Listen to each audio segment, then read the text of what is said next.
هذا الفيديو ملك لقناة الناشرية الجيلية. هذا الفيديو مجرد تحريشة.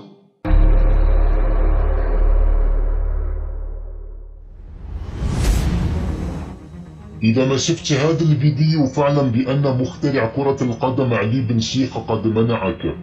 رياض محرز. تبدأ كلمة محرز بحرف الميم. ترتيب الحرف ميم في الحروف الأبجدية هو 24. يوجد في اليوم الواحد 24 ساعة. ينام الإنسان العادي 8 ساعات خلال اليوم. إذا 24 ناقص 8 يساوي 16. محرز سجل مع فريقه ليستر سيتي 16 هدف إلى غاية الآن. إذا 16 زائد 16 يساوي 32. يحمل محرز مع فريقه الرقم 26. إذا طرحنا 26 من 32 نجد 6. اسم محرز به نقطة واحدة. 6 زائد 1 يساوي 7. 7 هو نفسه الرقم الذي يحمله محرز مع المنتخب الجزائري. اسم محرز هو رياض. الرياض عاصمة السعودية. تقع السعودية في آسيا، وتقع آسيا في كوكب الأرض. الماسونية تريد السيطرة على كوكب الأرض. الأرض على وزن مرض. مهلا لحظة. مرض تبدأ بحرف الميم، وكلمة محرز أيضا تبدأ بحرف الميم، والماسونية أيضا تبدأ بحرف الميم. هل هذا يعني أن محرز مريض؟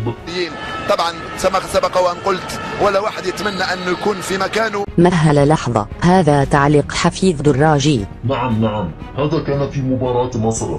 تلقى نذير بالحاج بطاقة حمراء ورقمه 3. تلقى حليش بطاقة حمراء ورقمه 5. تلقى شوشي بطاقة حمراء ورقمه 16.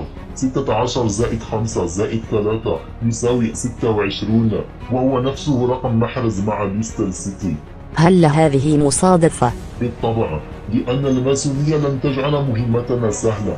حسنا، لاعبو كرة القدم يلبسون التقاشر. التقاشر تتكون من تقا وشر. الشر على وزن شارل مونتي. يا إلهي، هل هذا يعني أن محرز ويعطيه؟ ماذا قلت؟ ويعطيه. ما معنى هذا؟ أنها تعني أنه سوف يعطيه ما سوف يعطيه. لكن هذا الكلام ليس منطقيا. هذا الفيديو ليس منطقي. عندك الحق. مهل لحظ أن لم يكن نحاول أن نتهم محرز بالماسونية.